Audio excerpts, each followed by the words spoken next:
Mi papá en mi infancia era más un satélite que un padre presente. No era constante, era de evento, era de ocasión. Y una mamá que estaba agotada de eso. De tanto amor pasé a ser una posesión para ella. Entonces ese amor posesivo hizo que yo fuera víctima de la alienación parental. Yo estoy un año sin ver a mi papá. Me venía a buscar al colegio con el abogado, con un escribano, y yo me escapaba por otra puerta. Yo estaba con una chica que me cuidaba cuando salía del colegio y siento sirena, me asomo por el balcón y veo que es la policía. Mi mamá llega a las 9 de la noche, yo ya estaba en pijama. Y cuando llega la chica que me cuidaba le dice, mire, vino la policía, qué sé yo. Mi mamá se transformó, me dejó ahí y se fue. Y el viernes a la mañana me vino a buscar, que teníamos que ir a tribunales. Y fuimos a tribunales y en un momento sale el juez, me invita a entrar y cuando entro me dice, mira, te vas a ir a vivir con tu papá, un desgarro, una escena de novela mexicana. La semana siguiente mi mamá me va a buscar al colegio y esa noche yo dormía con ella. Y en lugar de ir a casa, me saca del colegio, caigo en una calle, gente haciendo cola, doblaba la esquina, una entrada tipo una casa hacia el fondo, no era un jardín, un patio adelante, no me olvido más, una entrada baja así, y daban números tipo farmacia de las de antes, y era esperar, y era Mari, una curandera umbanda, pero ya ese lugar pasó a ser mi segunda casa, o sea, mi casa era con mi papá, y mi segunda casa era esa. Ya había otro tipo de ritual, más oscuro, más de sacrificios de animales a orilla del río y todas esas cosas que me tocó vivir y ver. ¿Vos presenciaste sacrificios de animales? Sí, sí. Pero lo peor de todo es que yo volvía a mi casa con mi papá y no le podía contar dónde había estado. ¿Por qué? Porque tenía prohibido, no vayas a contarle a tu padre. Vos no lo podías contar, pero tu papá tampoco estaba viendo lo que estaba pasando del otro lado. No sé si estaba tan atento tampoco. El abogado de mi mamá era bastante malo, bastante mala persona. Me habían instruido a recurrir a la policía con falsos motivos. Por ejemplo, el día que salgas del colegio y no te hayan ido a buscar, no esperes, porque viste que alguno llega 5 minutos antes. Si vos salís del colegio y la persona que te tenía que ir a buscar no fue, andá a la comisaría y decir que vas a hacer una denuncia por abandono. Mi papá me manda a vivir con mi abuela, con su mamá. Me voy a vivir con mi abuela. Mi abuela no era una abuela muy amorosa, sobre todo conmigo, y hubo un momento en que un día que me agarró una infección mal, me desperté en plena noche con vómitos, con descompostura, y mi abuela lo único que hizo fue llamar a mi papá a que viniera a buscarme, y ese día se dio cuenta mi papá de que no me podía tener en esas condiciones y que era conveniente que yo volviera con mi mamá. Un año y medio después me devuelve con mi mamá. Cuando entré estaban las camas, la mesa y las 4 sillas. No había heladera, no había cocina, había empeñado todo, había vendido todo, había vaciado el departamento y para pagarle a los curanderos, para pagarle a los abogados. Empiezo el colegio, cuando vuelvo paso por la puerta de la parroquia y como que algo me empuja a entrar. Me pongo a rezar, entiendo que quedándome un rato en paz, ¿no? Que era lo que más quería, estar un rato en paz. Me fui a mi casa, hice lo que tenía que hacer, viene mi mamá, entonces en la comida le digo, mamá, hoy pasé por la iglesia y me anoté para hacer la confirmación, a la Umbanda no voy más. Uno no viene al mundo a juzgar a los padres. Se sanó ese vínculo. Total. ¿Y a ese nene de 9 años que eras, qué le decís?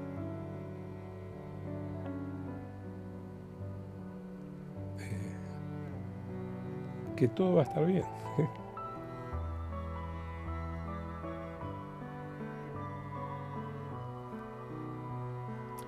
Que cosas van a pasar, que algunas cagadas se van a mandar,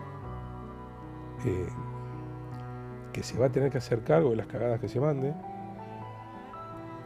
pero que siempre esté con los ojos abiertos porque alrededor va a haber gente que va a valer la pena y que si la tiene cerca mejor. Y me parece que me hizo caso. Gastón Recondo, bienvenido. Gracias por invitarme, Tati. ¿Cómo te llevas con ese ida y vuelta en las redes sociales? ¿Cómo te llevas con el hate en las redes? No, lo que aprendí a hacer es cuando sé que viene el hate, porque algo que, no sé, yo dije, no sé, de lo que fuera.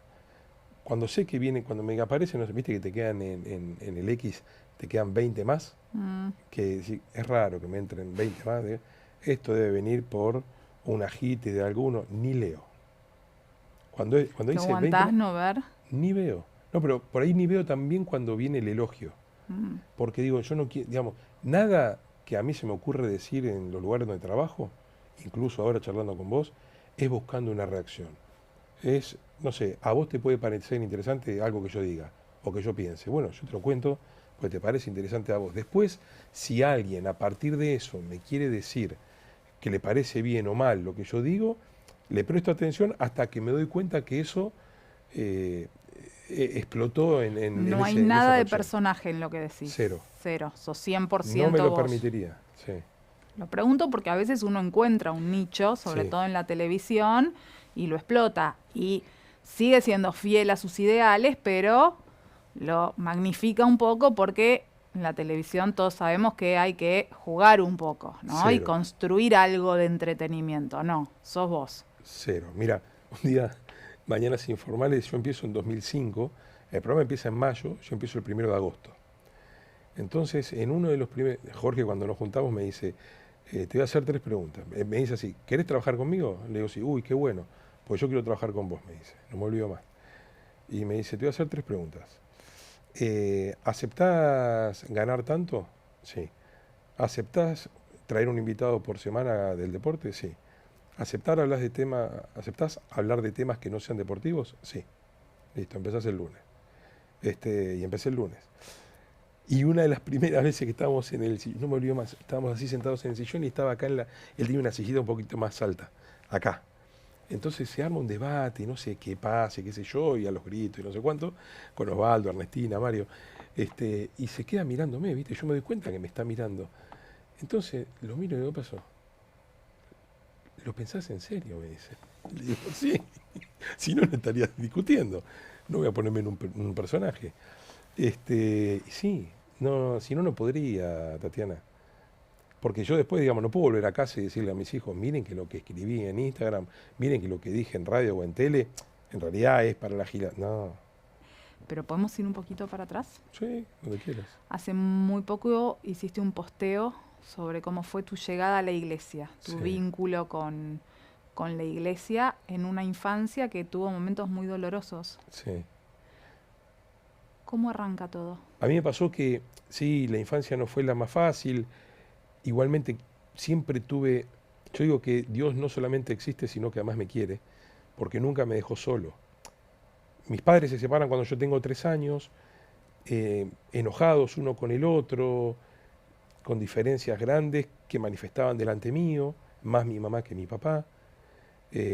Nunca más se volvieron a juntar delante mío, solo para pelearse en un juzgado o donde fuera.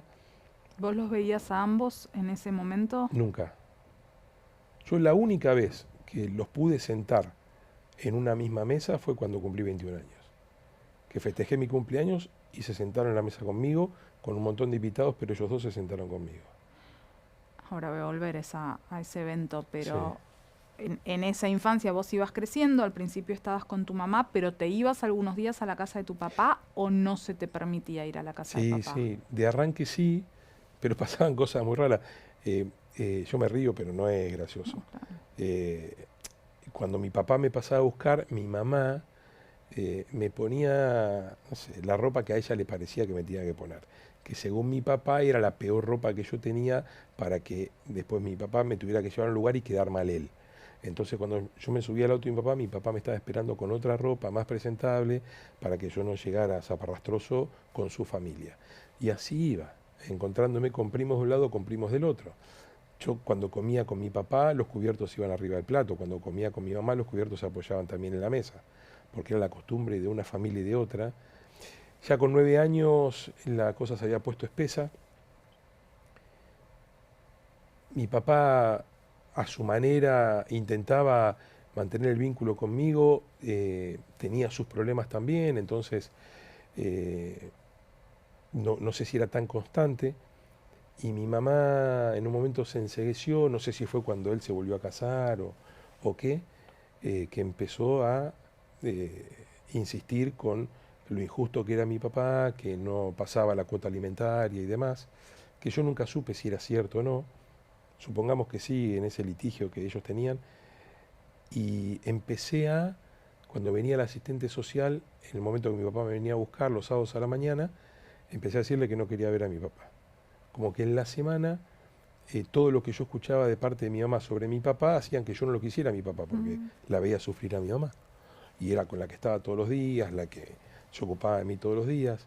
Para Entonces, que ella estuviera un asistente social ahí, el tema había escalado, claro, porque evidentemente. habían pasado encuentros en los que mi papá, por ejemplo, me venía a buscar y yo no estaba, porque me había ido con mi mamá a la casa de unos tíos. Un papá que quería verte, un papá que se ocupaba de verte.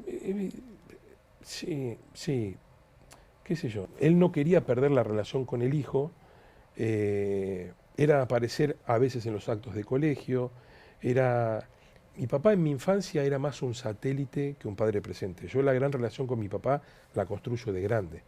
No la tengo registrada de chiquito, por más que recuerdo de ir a un club y jugar con él, ir a la casa de mi tío Hernán, su hermano, y verlo a él interactuar con sus hermanos y yo estar con mis primos. No era de acompañarme, de vez en cuando me llevaba a la cancha, ya con 12 años me llevaba a ver rugby con él a los Pumas.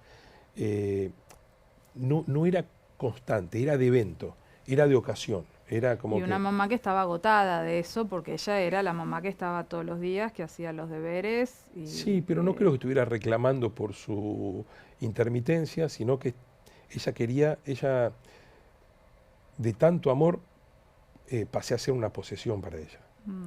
Entonces, ese amor posesivo hizo que, por más que a alguno le moleste, yo fuera víctima de la alienación parental. No les gusta que se diga, y yo me animo a decirlo porque yo la padecí. Yo fui víctima de la misma. Entonces, desde que empiezo cuarto grado hasta que mayo de quinto grado, entre el 82 y el 83, yo estoy un año sin ver a mi papá. Me venía a buscar al colegio con el abogado, con un escribano, y yo me escapaba por otra puerta. Mis compañeros de cuarto grado me hacían la cortina para que yo pudiera escaparme, y yo lo veía a mi papá en la vereda y me escapaba por una puerta y pasaba por atrás de él sin que se diera cuenta, y me iba rápido a mi casa y me encerraba en mi casa y no atendía al portero. Yo vivía a la vuelta del colegio. Una serie de situaciones bastante feas que uno vive con 9 años, y mis compañeros se acuerdan todavía, mis compañeros de colegio, de esa situación que se vivía. Claro, pasó un año, me ha pasado de que mi papá llegue y yo dejarle un cartel del que tengo registro, porque yo tengo el expediente, carteles pegados al portero con leyendas feas, o gritarle, yo vivía en un segundo piso, y gritarle desde el segundo piso: andate, te odio, no te quiero ver. Que suba al asistente social a mi casa y que insista en lo importante que sería que yo esté un rato con mi papá, y yo decirle: por favor, váyase, dígale a mi papá que esto, el otro. Y yo obviamente convencido de lo que decía, con 9 años. Yo cumplo 10 en mayo del 83, y 2 semanas más tarde yo estaba con una chica que me cuidaba cuando salía del colegio, y siento sirena, me asomo por el balcón y veo que es la policía, tocan el timbre y dije: chao, me vinieron a buscar. Le digo a la chica que me cuidaba, le digo: no contestes el portero, no contestes el timbre. Viene un vecino, les abre, suben, tocan el timbre del segundo piso, nada, nada. La vecina decía: yo los vi entrar. Nada, nada, nada, no tiraron la puerta abajo, se fueron. Mi mamá llega a las 9 de la noche, yo ya estaba en pijama. Y cuando llega la chica que me cuidaba, le dice: mire, vino la policía, qué sé yo. Mi mamá se transformó, y así como estaba yo, me puso una campera, porque era de mayo, 20 de mayo. No, 20 no, era 12 de mayo. Y me baja, vamos hasta la esquina, yo en pijama. Paramos un taxi, vivíamos en Flores, a Villa Crespo, una casa de una gente que yo conocía, pero una casa. Me dejó ahí y se fue. Eso fue un jueves a la noche. El viernes no fui al colegio, el sábado pasó mi mamá un ratito y se fue, el domingo seguía ahí, lunes, martes, miércoles, jueves, y el viernes a la mañana me vino a buscar que teníamos que ir a tribunales. Y fuimos a tribunales. Evidentemente esto nunca lo hablé con ella ni con mi papá. Yo lo que entiendo es que le habrán dicho, mire, o aparece su hijo o queda detenida, entiendo. Y aparte, relojeando el expediente, algo de eso entendí. Y nada, era una situación de escuchar gritos adentro, ahí estaban juntos, yo afuera, yo sentado al lado de la secretaria del juez, y adentro escuchar gritos de mi mamá, de mi papá, de que yo.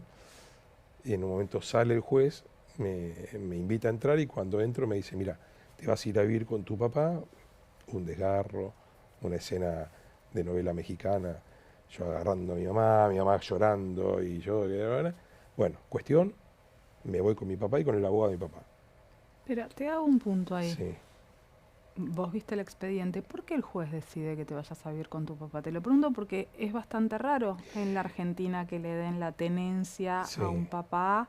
Hoy se escucha un poco más a los chicos, pero... No, hoy no se escucha a los chicos, ¿No? hoy es mentira. Hoy no puede, hoy hay, no es que no puede, hay, y no debería pasar que estamos inundados de casos de padres, y algunos de madres también, pero sobre todo de padres, que pierden vínculo con sus hijos porque a los chicos no se los escucha, y no es que no se los escucha en lo que dicen que tienen ganas de hacer, sino que cuando hacen los estudios pertinentes, las pericias psicológicas y lo que fuera con los chicos, y descubren que todas las denuncias hechas sobre su otro progenitor son falsas, y que no hay ninguna prueba de ello, no cambian la dirección de la crianza de la persona. En En tu este caso, el caso, chico. En mi caso, mi papá lo que hizo fue pedir pericias sobre mi mamá, a las que mi mamá no se dispuso. Entonces lo que decidió el juez fue, bueno, señora, y aparte yo había estado secuestrado 8 días, ¿entendés? Entonces sí, el o sea, juez hay dijo, que decirlo así, tu mamá te secuestró claro, 8 entonces días. en ese cuadro de situación el juez lo que dijo, bueno, vamos a hacer una cosa, mientras hacemos pericia a usted, mientras analizamos al chico, el chico va a quedar en manos del padre, bajo la custodia del padre. Le dieron la tenencia a mi papá. Vos estabas roto. Roto. A la media hora estaba comiendo con mi papá en un restaurante sobre la avenida Córdoba y tratando de encontrar adentro mío dónde lo odiaba. O sea, ya no me nacía el odio conmigo. Después de media hora que había bajado, yo lo miraba, no me olvido más. Digo, quiero sentir odio y no lo siento. O sea, siento odio por la situación de haberla visto sufrir a mi mamá como la había visto, pero no hacia él. Si querés, hacia el juez, su abogado, que yo, pero no me salía a odiar a mi papá.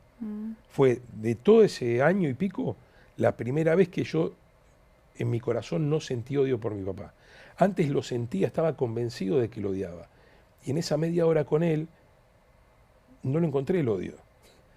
Y eso fue el viernes 20 de mayo. Ponele que pasé el fin de semana con mi papá, la semana siguiente mi mamá me va a buscar al colegio y esa noche yo dormía con ella. Y en lugar de ir a casa, me saca del colegio, vamos a Chacarita, tren a Martín Coronado colectivo, no sé dónde, caigo en una calle, gente haciendo cola, doblaba a la esquina, una entrada tipo una casa hacia el fondo, no era un jardín, un patio adelante, no me olvido más, una entrada baja así, y daban números tipo farmacia de las de antes, y era esperar, y era Mari, una curandera umbanda, que respondía a Yemanjá,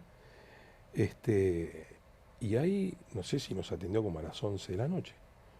Entonces mi mamá había caído ahí porque supuestamente a mí me habían hecho un trabajo que había hecho que ella perdiera la tenencia y ella se fanatizó tanto con eso que a partir de ahí cada vez que yo me iba con ella, en vez de ir a mi casa en Flores, íbamos a Martín Coronado. Nos hicimos amigos de su familia, de hecho yo me quedaba y ella se iba a trabajar y yo me quedaba ahí. Los fines de semana que estaba con ella me quedaba en Martín Coronado. ¿Me explicás qué es el Umbanda? Y el Umbanda, mira, yo te digo lo que yo vi y lo que yo experimenté. Una señora que se ofrecía como Mai, como llaman en ese culto, había una salita, como un cuartito, como si te dijera un altillo en la entrada a la izquierda, con gente que hacía las veces de seguridad o de asistente o lo que fuera. Y como Iemanjá es la reina del mar o la diosa del mar, estaba lleno de caracoles.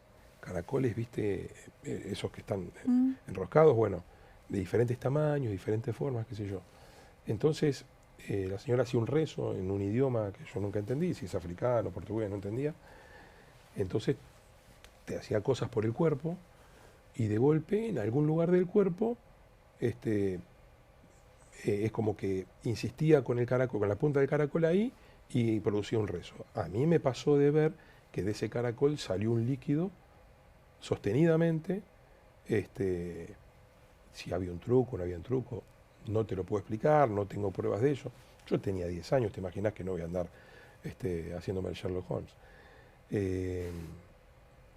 Pero lo cierto es que yo veía que pasaba eso conmigo, que pasaba eso con mi mamá, y que pasaba eso con un montón de gente que iba a ese lugar. Pero ya ese lugar pasó a ser mi segunda casa. O sea, mi casa era con mi papá y mi segunda casa era esa. Ahora, en esa segunda casa a mí me enseñaban un montón de costumbres, que el vaso de agua abajo de la cama, que todas las pertenencias, cepillo de dientes, peine, y yo de un color determinado. En ese momento celeste, después cuando cambió y nos fuimos con un pai, era todo amarillo.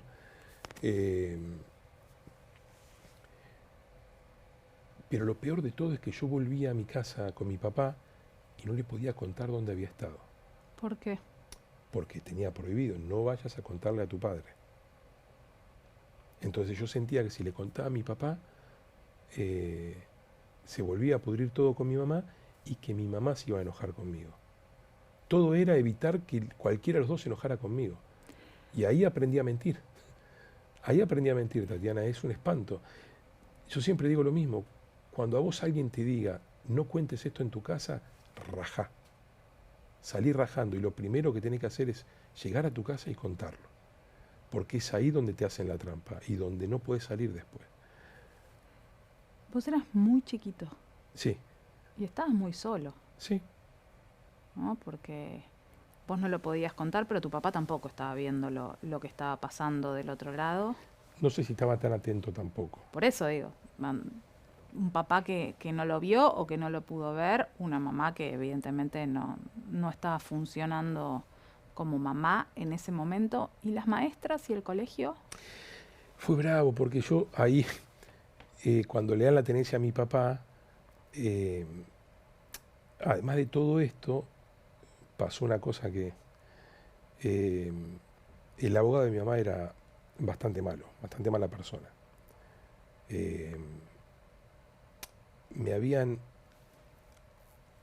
instruido a recurrir a la policía con falsos motivos. Por ejemplo, el día que salgas del colegio y no te hayan ido a buscar, no esperes, porque viste que alguno llega 5 minutos más. Si vos salís del colegio y la persona que te tenía que ir a buscar no fue, andá a la comisaría y decí que vas a hacer una denuncia por abandono. Yo con 10 años, 5º grado.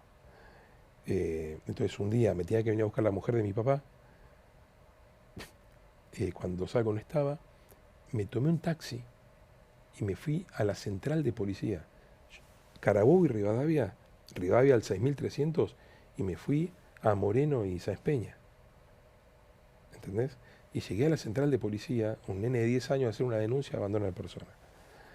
Mi mamá trabajaba ahí cerca, en la avenida Mayo y Perú, vino con el abogado, bla, bla, bla, bla. Claro, mi viejo, ¿con quién se la agarró? Conmigo.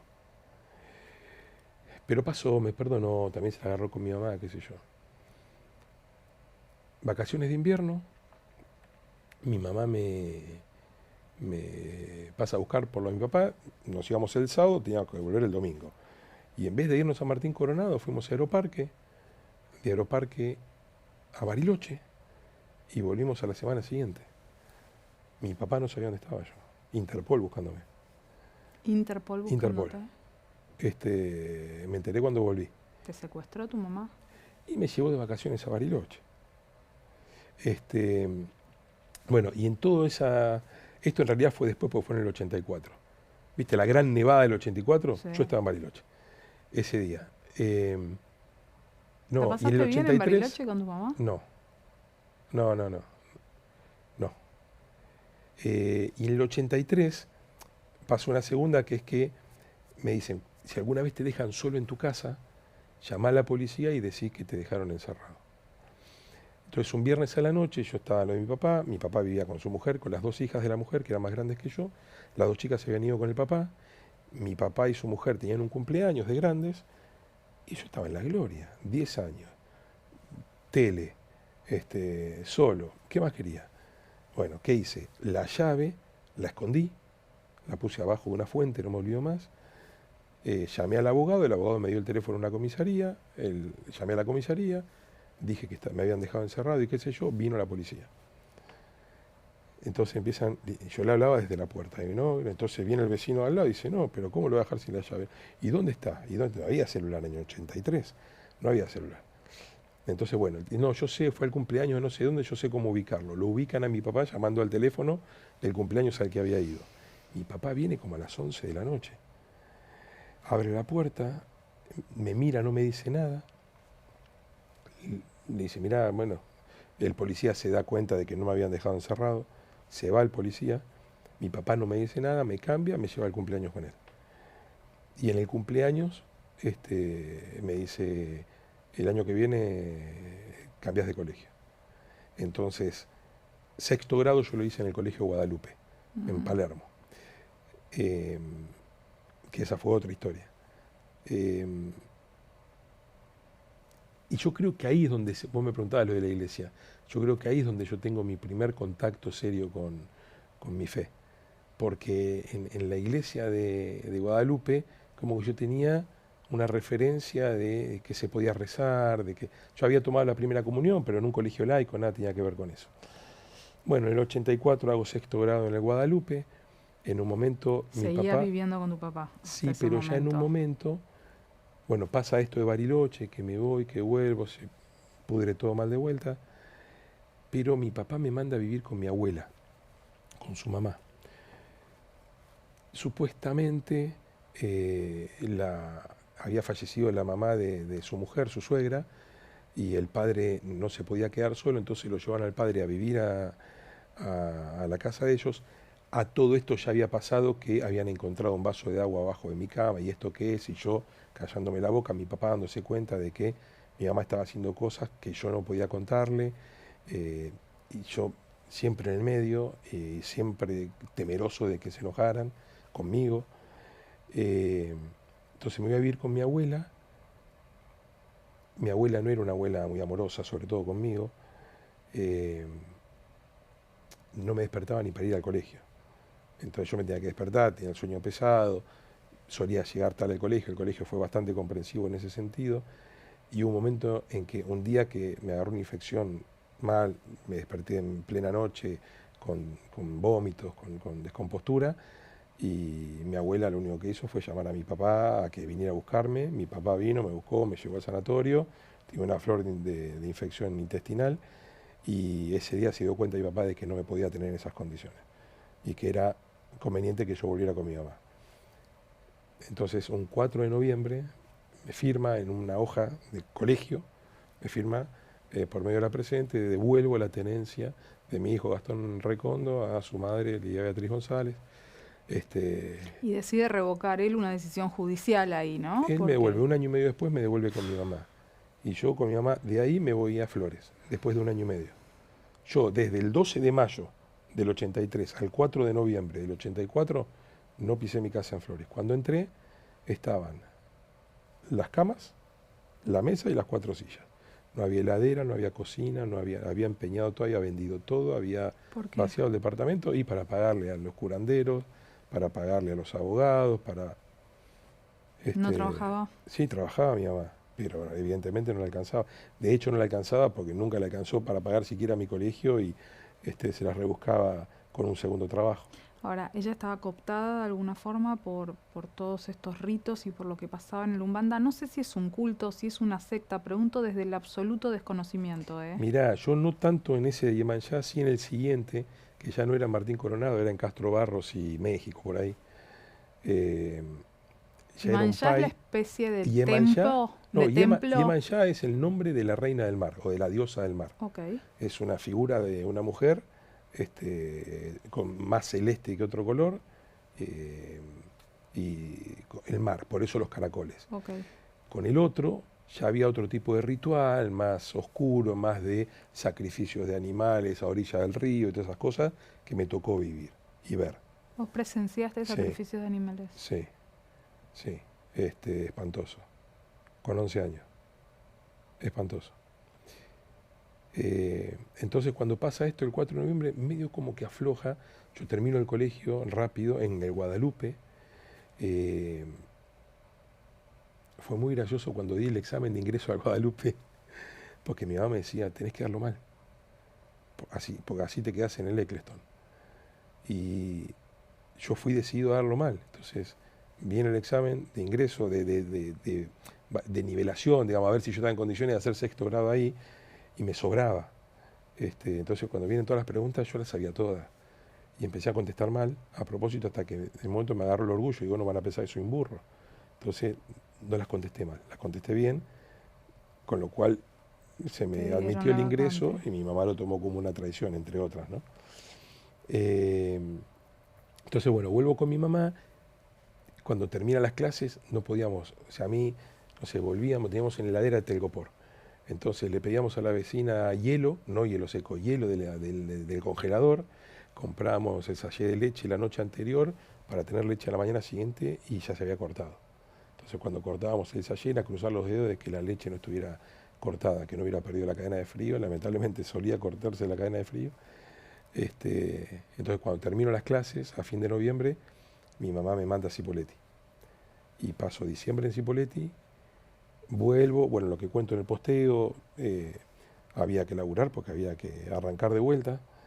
Entonces yo voy a trabajar a una agencia de quiniela que tenía un kiosco de cigarrillos allá adentro en Diagonal Norte y Esmeralda, que era de un tío, el tío Ernesto, a quien siempre le voy a agradecer porque no tiene precio lo que hizo conmigo ahí. Entonces fui todo enero y todo febrero a las 10 de la mañana hasta las 8 de la noche ahí. Y era el responsable de la parte de los cigarrillos, vendía qué sé yo, y de barrer. ¿Tenías 12 años? 11. Entonces cuando termina eso empiezo el colegio era doble escolaridad, vuelvo al Eccleston, doble escolaridad, cuando salgo 4:30 del colegio, mi mamá llegaba a casa a las 8:30 de la noche. ¿Ella seguía yendo a No sé. Irmanda? No sabes. No sé. Entonces uno de esos primeros días, yo no sé qué trámite había tenido que hacer, si a la farmacia o a qué, yo vivía a la vuelta a la parroquia. Entonces cuando vuelvo, paso por la puerta de la parroquia y como que algo me empuja a entrar, por ahí por haber tenido cierta costumbre en Guadalupe, entro. Ahí había tomado la primera comunión yo, en esa iglesia, con lo cual era familiar para mí.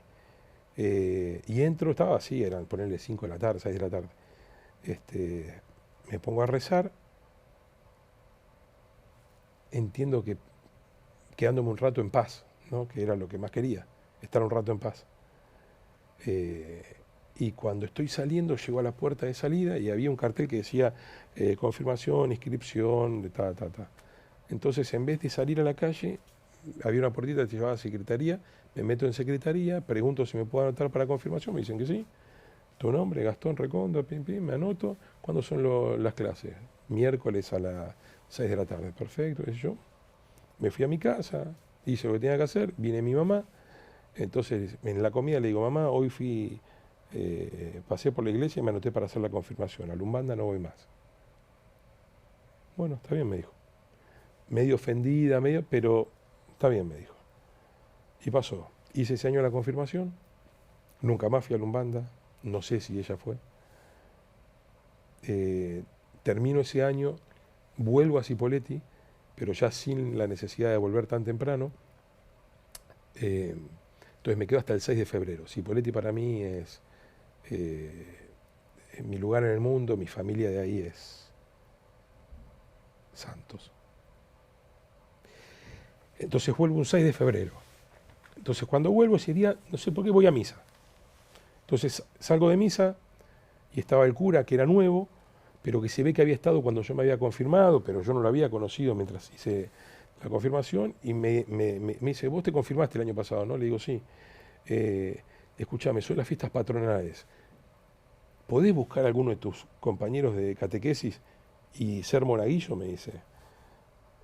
Y le digo, sí, justo había uno que había sido mi compañero de confirmación, que era Fausto Espotorno, hoy bastante conocido como economista. Y le digo, Fausto, me dice esto el padre, qué sé yo, ¿te animás? Sí, me dice. Bueno, y a los 5 días estábamos en las fiestas patronales los dos como monaguillos. Y desde ahí somos amigos con el enano. Te emocionas al hablar a tu familia de Cipolletti. Sí. Decís santos. ¿Qué familia es esa? ¿Quiénes son?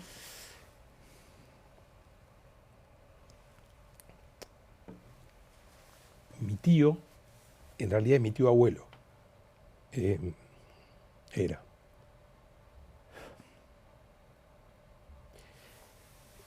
Era el hermano de mi abuela materna, ¿sí? Mi mamá de muy chica tuvo que salir a trabajar también. No pudo terminar el colegio porque se murió su papá, mi abuelo. Entonces es como que la imagen paterna para ella siempre fue su tío porteño, mi tío Jorge. Pero como era, digamos, en el colegio secundario ya tuvo que dejar el colegio para parar la olla. Mi tío estuvo 5 años, mi abuelo estuvo 5 años enfermo y tuvo que salir mi mamá desde los 13 hasta los 17 como pudo, y a los 17 cortó y se dedicó a trabajar. Y siempre mi tío fue su faro. Mi tío era viajante y en uno de esos viajes en Cipolletti se enamora de una cipoleña y se queda ahí. Y tienen 2 hijos. Uno me lleva 7 años, José Pablo, y María Cecilia me lleva 5. Margarita, su mujer, es mi madrina. O sea que mis primos en realidad son primos hermanos de mi mamá, pero la cercanía en cuanto a la edad la tienen conmigo. Y yo los idolatré inmediatamente. Ellos te cuidaban. Yo toda la vida quise ser como mi primo y siempre supe que si tenía una hija se iba a llamar María Cecilia. Y mi hija se llama María Cecilia. Entonces yo llegaba a Cipolletti. No quería llorar. Perdón. Tranquilísimo. ¿Querés que cortemos? No.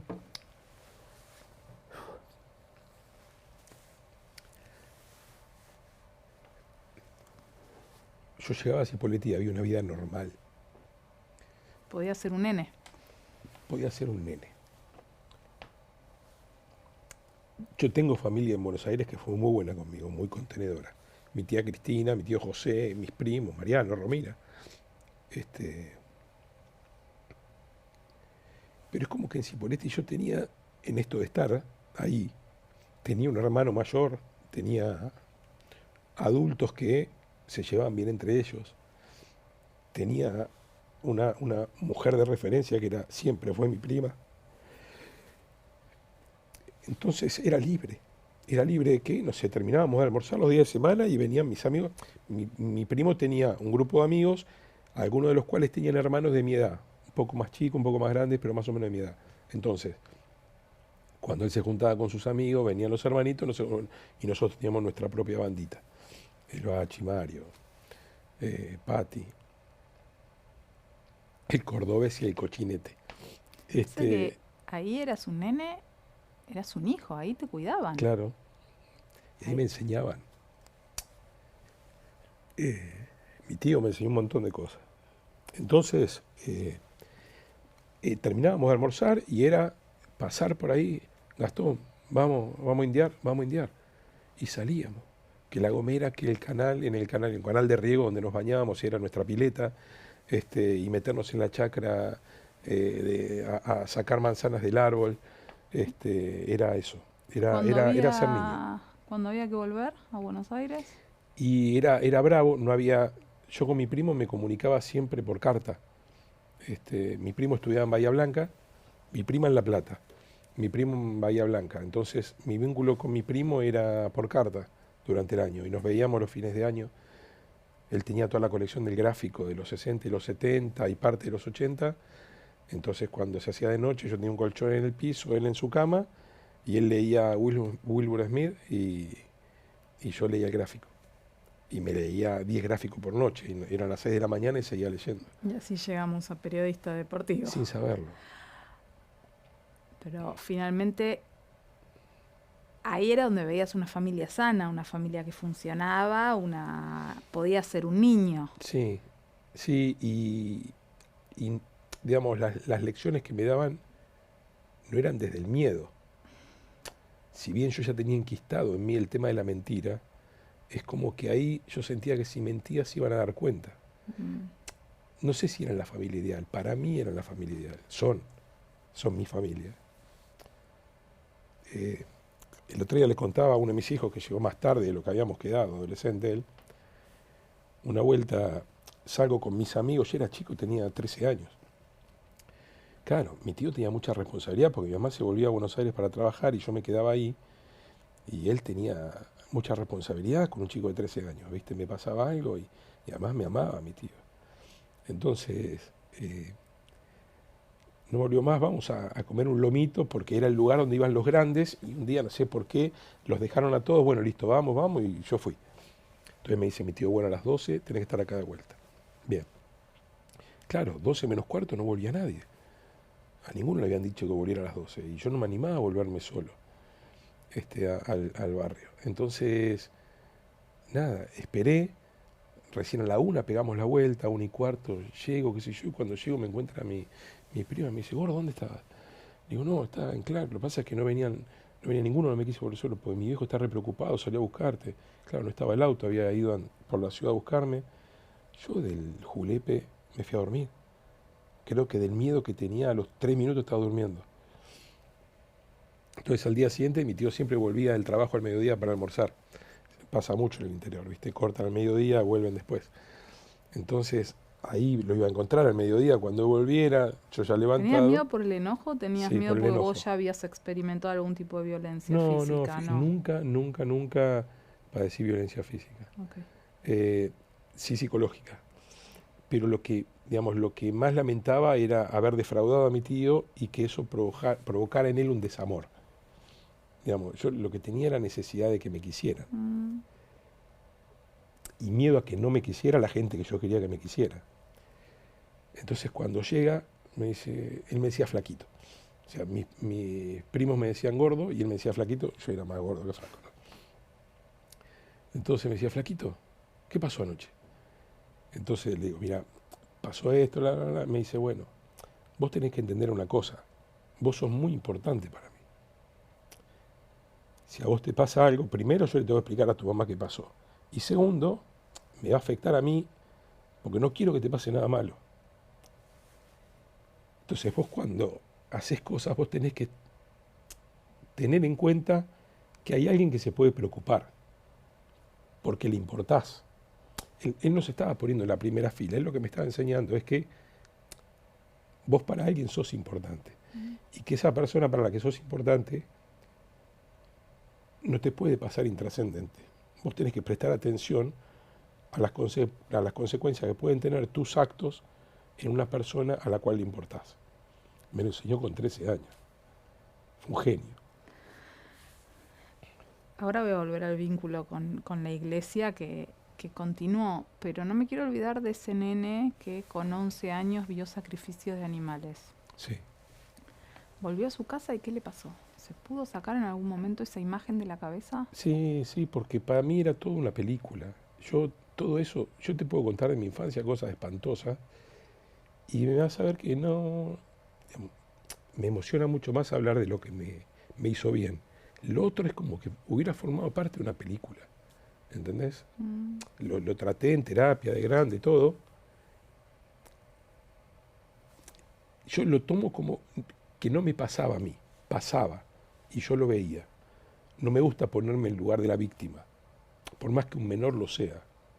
Un niño es víctima y solo víctima.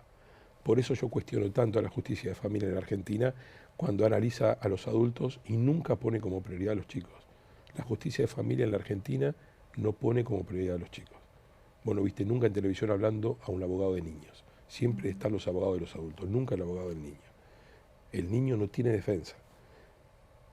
Y lo que aprendí de chico por ahí, por autopreservación, es no me está pasando a mí, está pasando. Yo soy testigo de lo que está Es un pasando. mecanismo de defensa, ¿no? Sí, Para pero es lo que me mantuvo, poder seguir lo que me adelante mantuvo en y... pie y medianamente sano de la cabeza, sí. Mm. Sí.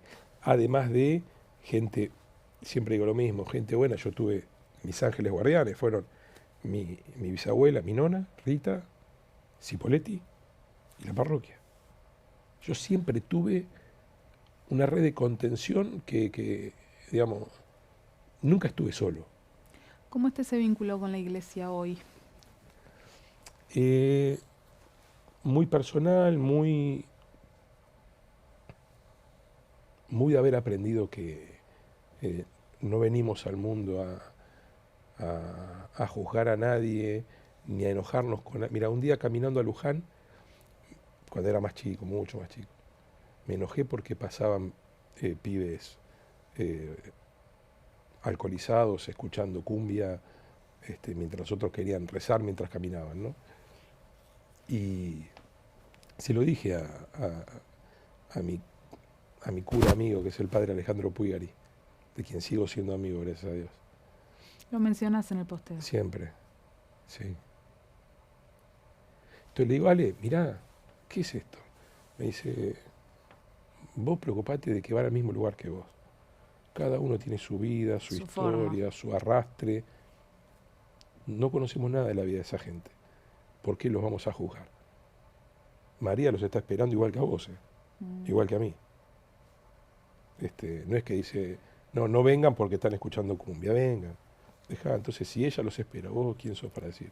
¿Vas a misa? Sí, cuando puedo voy. ¿Rezás todos los días? No, pero sí creo en Dios todos los días. Pero no tengo el hábito de rezar todos los días. Sí de ir a misa cada vez que puedo. Ahora como mi hijo va a tomar la primera comunión este año, nos propusimos tratar de hacerlo regularmente con él para que no sea un evento para la foto nomás, que entienda lo que va a hacer. A mí me hace bien ir a misa,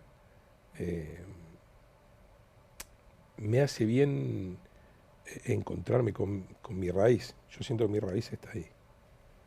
¿Te amigaste con tus papás? Sí, sí. ¿Pudiste hablar todo esto? Sí, mi mamá nunca lo asumió, nunca, ella es como que nunca reconoció, pero yo creo que ella también fue un mecanismo de defensa con ella, de que si en algo que ella hizo me podría haber hecho daño, ella lo negaba porque estaba en el último lugar de su registro la posibilidad de hacerle daño a su hijo. Yo tengo claro que ella nunca quiso hacerme daño. ¿Está viva tu mamá? No, los dos fallecieron en Tu 2020. papá me acuerdo que falleció. Mi mamá murió 4 meses antes. Y se fue con ese rencor, pobrecita. ¿Hacia tu papá? Hacia todo, hacia que yo no lo hubiera... ella no vino a mi primer casamiento y no vino a mi segundo casamiento y no conoció a mis hijos más grandes hasta que me separé y no conoció a mis hijos más chicos, o los conoció, pero no tuvo trato con mis hijos más chicos porque yo estaba con mi mujer. El nivel de posesión que ella sentía conmigo le duró hasta el último día, pobrecita. ¿Y tu papá? Yo creo que lo sufrió mucho más. Mi papá... ahí sí pudiste recomponer un poco no, más, mi ¿no? papá, es que nunca tuve una relación rota yo con mi papá. Con mi mamá sí tuve que protegerme. Hubo un momento en el que dije, no, yo no puedo ser dos, no puedo ser hijo por un lado, padre por otro. Yo soy esto, tengo 3 hijos, digamos.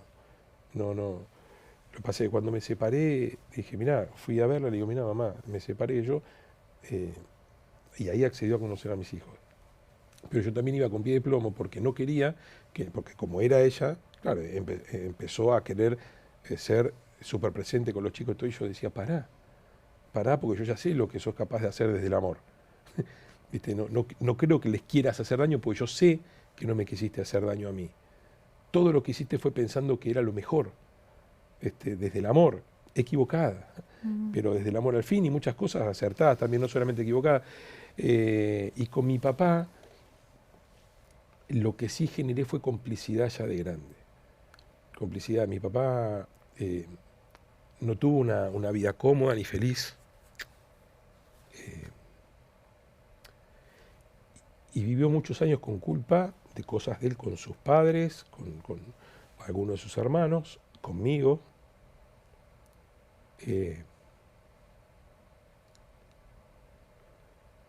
Pero yo creo que hablé con él lo suficiente y lo incluí en mi casa lo suficiente como para que él viviera que no existía rencor alguno y que no había ni necesidad de perdonar. Uno no viene al mundo a juzgar a los padres. Se sanó ese vínculo. Total.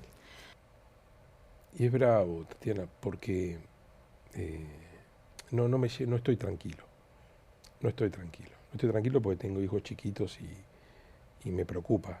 Me preocupa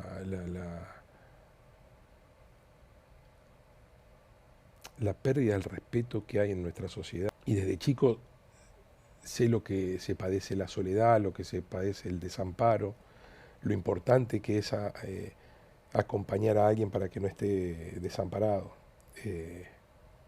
abrigar al que pasa frío en invierno y no tener que hacerlo para la foto.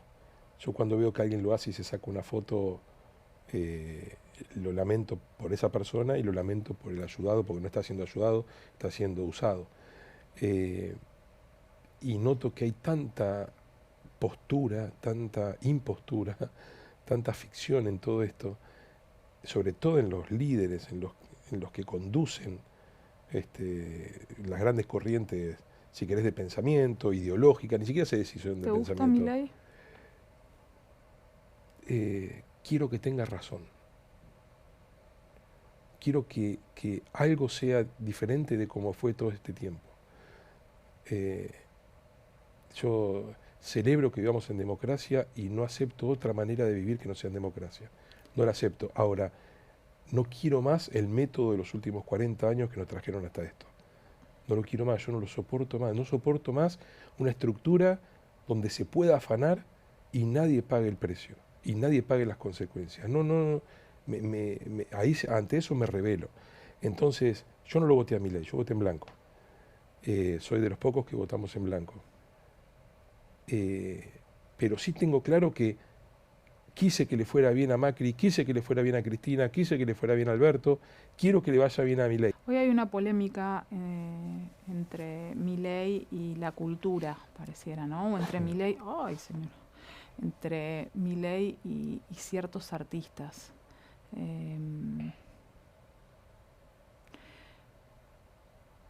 ¿Te enojan los artistas que trabajan en festivales de municipios o de provincias que están vinculados a lo estatal? A mí me molesta la indignación selectiva. Que si es uno propio no está tan mal. Y que si es uno ajeno vamos a denunciarlo. Que te saque a la calle un hecho de alguien que te cae mal y que guarde silencio ante un hecho similar de alguien que está bajo tu misma bandera política, no te convierte en otra cosa que no sea un miserable. Porque vos no estás defendiendo una idea, estás defendiendo personas que no sé si merecen tu defensa.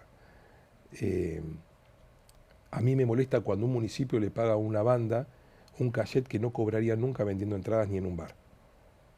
No me puedo enojar nunca con uno que te llena River o Vélez y que es contratado de la fiesta en Mendoza, en Neuquén, en Río Negro o en La Rioja. Llegás a tu casa cuando están los 5, porque a veces Sí. no están los 5. No. ¿Les decís todo lo que los querés? Sí, todo el tiempo.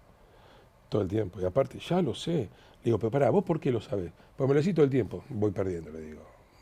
Vos lo tenés que saber porque lo sentís, porque lo ves, no porque yo te lo digo. Yo te lo digo porque soy un molesto.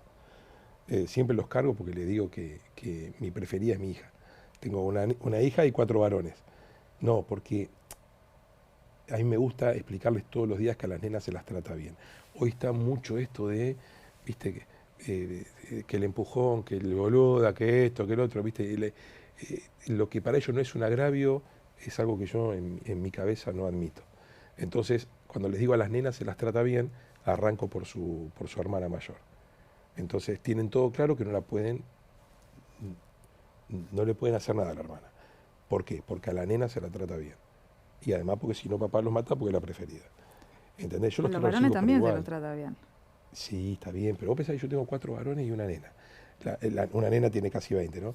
Y una hija. Entonces, con ese mensaje siento, para mí me equivoco, pero siento que con ese mensaje no estoy haciendo... La de 20 nunca te dice, papá, te estás Sí. pasando, o sea... Cada vez viste que lo digo. Pero no solo sobre eso. Cuando decís, las mujeres tienen tiempo para ver series, pero no para cocinar, no te dice, papá, Te dale. lo digo eso. ¿Alguna vez dijiste algo Pero de eso? ¿sabes las cosas que dije a los 20 y pico de años? Sí, Tatiana. ¿Sabes las cosas que dije que me arrepiento?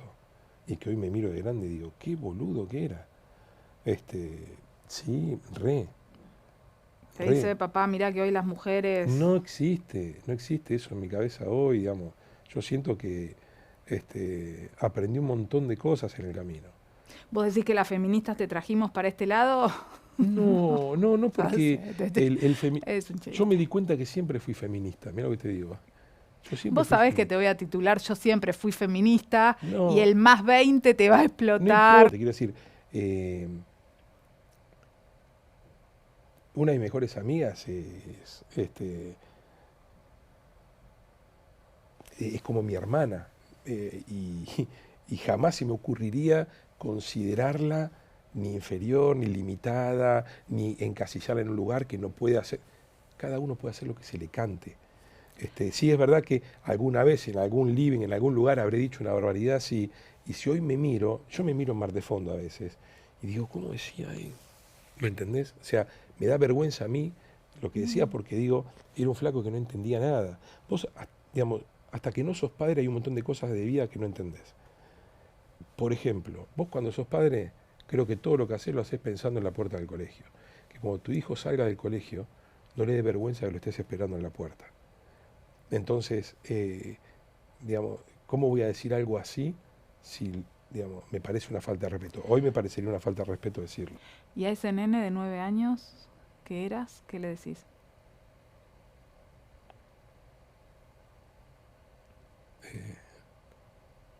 Que todo va a estar bien.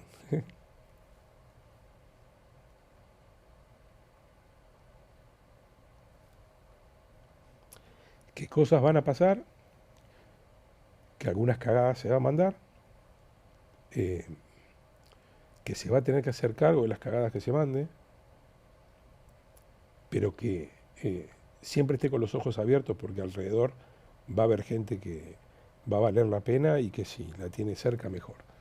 Y me parece que me hizo caso. Yo te agradezco muchísimo la charla, la posibilidad de entrar un ratito en tu mundo, de volver al presente, de navegar por distintos lugares. Así que muchas gracias.